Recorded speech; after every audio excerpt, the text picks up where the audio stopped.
Hey everyone, Phil here. I'll be starting the pre-stream in just a moment here. I am going to have to remove the visuals from the stream because of the music playing in the game. I'll explain why during the pre-stream. I'm going to give it like a couple more minutes and then we'll begin, so not too much longer, and then the pre-stream and then the conclusion of Yakuza 5. Alright, I'll be right back. Finally, ladies and gentlemen, after 2 months, in fact today is the 2-month anniversary of the release of Yakuza 5, and finally today, we are concluding the game. It is official. Right now, I am actually at the very conclusion of chapter 3 of the finale. There's 5 chapters in the finale, and with today's 3.5-hour gameplay stream, we should have no problem finishing up the game. Later tonight, I'm actually going to be doing a mini review. And you may be saying to yourself, wait a minute, what's going on? Why is there nothing on the pre-stream? Why are we staring at a pitch blank screen? Well, here's why.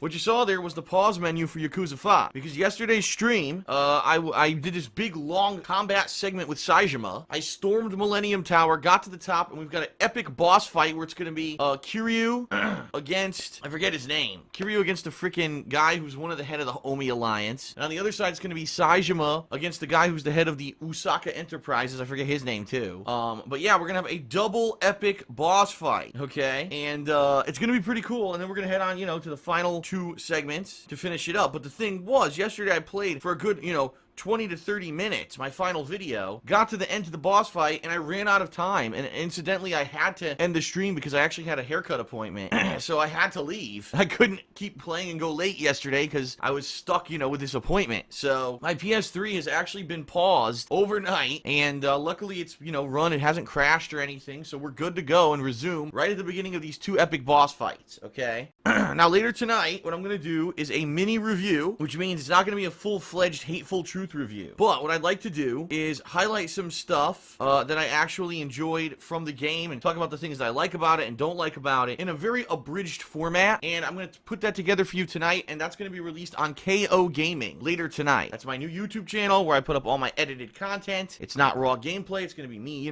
doing voiceovers, giving you my opinions on the game. Why am I doing a mini review instead of a full review? Number one, because the game is from 2012. It just took 3 years for it to be localized for the United States, but it's actually super old, so there's no reason for me to say, oh, I'm going to compare this now to all modern games, because you really can't. It's ridiculous. That would be very unfair to do that. Number two, because the game's 2 months old, so even if it were a new game, reviewing it 2 months after the fact is a little late. So it's going to be a mini review, a shorter one, and yeah, should be fun. And I'm excited for that. I like doing these new style of videos for you over on KO Gaming. I hope you've checked out the channel. If not, it's at youtube.com/KO Gaming 1, so please check it out. And this is good because we're going to be finishing this up just in time for tomorrow's new releases, which will be the new Naruto game, the final Naruto game, honestly, because it's the end of the storyline, and Unravel. Now, from all reports, I'm hearing lots of things this week, so I'll get everyone up to speed here. First of all, people are disappointed. They're like, why aren't you playing Firewatch? Firewatch seems like the kind of game that would lend itself to your commentary and blah, blah, blah, blah, blah. And I explained this last night in the Week in Preview, so I hope if you have not watched the Week in Preview yet, you will, over on the King of Hate vlogs. It's very simple. My new formula is that I'm playing games for around 4 hours a day, and I spend the second half of the day either doing edited content or vlogging. There's some exceptions, and tomorrow, since it is a launch day of multiple new games, is actually an exception, where I'm going to be doing a live stream of Naruto, but then instead of doing a second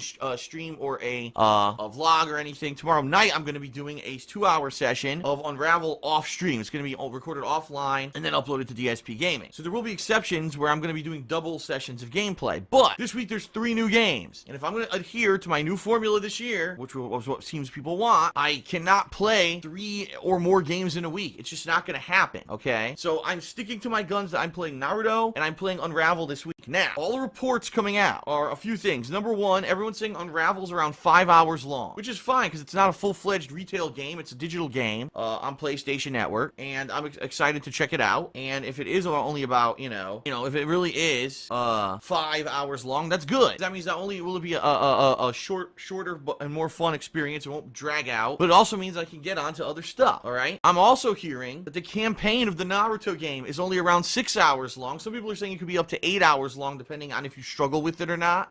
People are saying it's much easier than the Naruto game that I played 3 years ago. Like, way easier. So if that's the case, well, you figure if I'm going to be playing Naruto Tuesday, Wednesday, if I'm playing Unravel Tuesday, Thursday, then maybe Friday, Saturday, I can finish up both games. And if that's the case, right, then maybe Sunday, Monday, I can actually play Firewatch. Because the report is also that Firewatch is actually only about 5 to 6 hours long. So there's a very big possibility that if everything goes, you know, it falls into place perfectly, maybe I can play all 3 games this week. But it wouldn't be fair to me to be promising you the world and then not being able to deliver. You know what I mean? I want to under-promise and over-deliver rather than over-promise and under-deliver. So hopefully, fingers crossed, everything works out and I'll be able to do what I want to do this week and finish up everything. But we'll see, you know? We'll see how it goes and we'll play it by ear. You know, there's also the fact that I might want to try Naruto online against a few people, even though chances are I'm going to get completely and utterly destroyed. People give me shit in the past Naruto games that I didn't play them online, and I'm like, but I'm not playing the games for online competitive play. I'm playing them for the narrative-based stuff. That's why I like Naruto, because of the story, not because of competitive online play. It's not a competitive fighting game. But I can understand if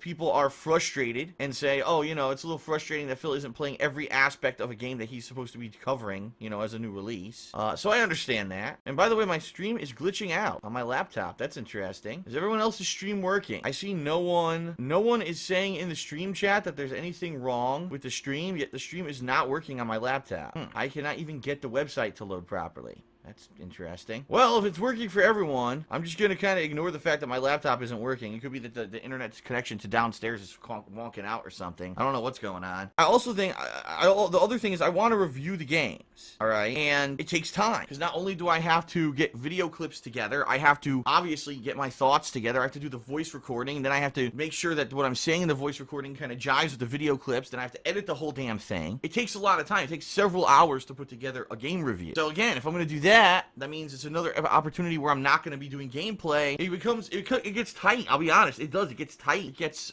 tricky to be able to do everything that I want to do. Wow, I can't even close my browser.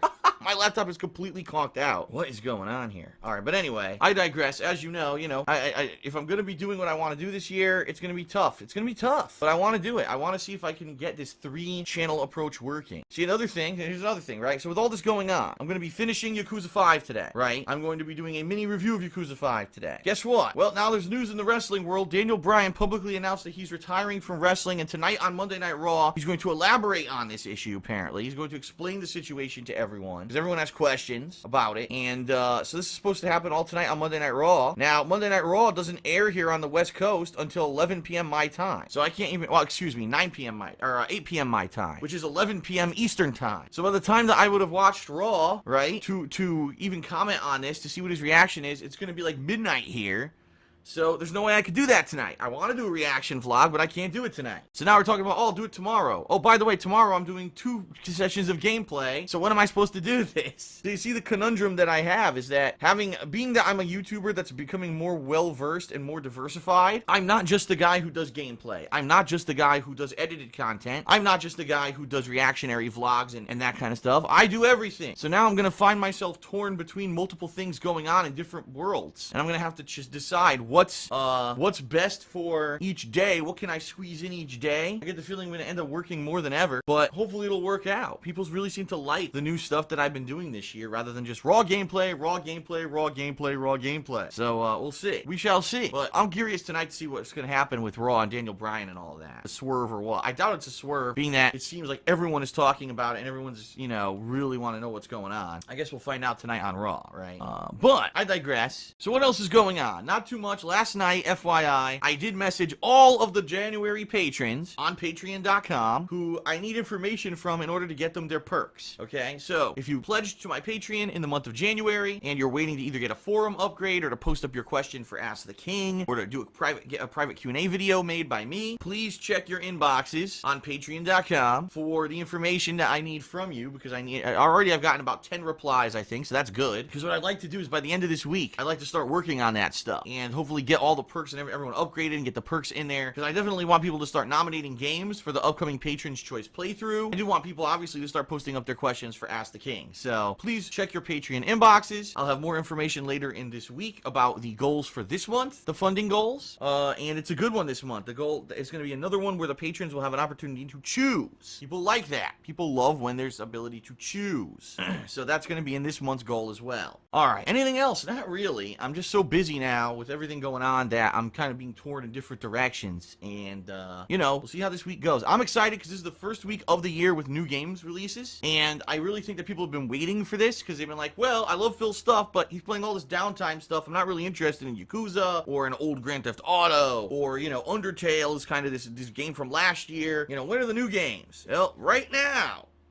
Right now, the new games start tomorrow, and then, you know, non-stop, and I cannot wait, because I love covering the new games for you, and I love that feeling when I'm doing something new for the first time. People are excited, people are coming out to watch the streams, and people are all hyped on YouTube, leaving comments and everything. That's what the feeling that I like, and get feedback on Twitter and everything about everything I'm doing, so I'm excited, and I hope that you're excited as well for this week. It's going to be a good week. And then in addition to all the stuff going on with gaming and wrestling, Deadpool releases this weekend, and Leanna and I are going to probably go see it. In fact, tonight we're going to try to buy tickets.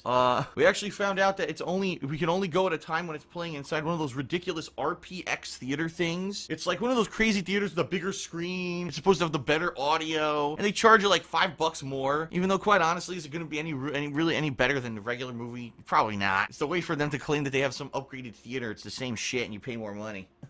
If we could go to the regular one, we would, but unfortunately, the times, it's only really playing at a time when we can go to that other theater. So, if we see that this weekend, I'm going to be doing a reactions video to that, too. I want to do a reactions video to that, too. But then again, if I do a reactions video to that, that means I can't work on a review, which means I can't do on this, I can't do this. So you see my conundrum, but we'll see. We shall see. All right. Well, I guess that's it. I guess I'll wrap this up. Some people are saying that the final chapter of Yakuza 5 is pretty challenging and long, so I'm going to go ahead and get started here with the conclusion of Yakuza 5. We'll jump right into it. Hopefully we'll be able to finish it in the 3.5 hours that we have here on stream. Thanks everyone for being here, and let's get the show on the road. Let's get started with the end game and conclusion of Yakuza 5. Thank you everyone, and here we go.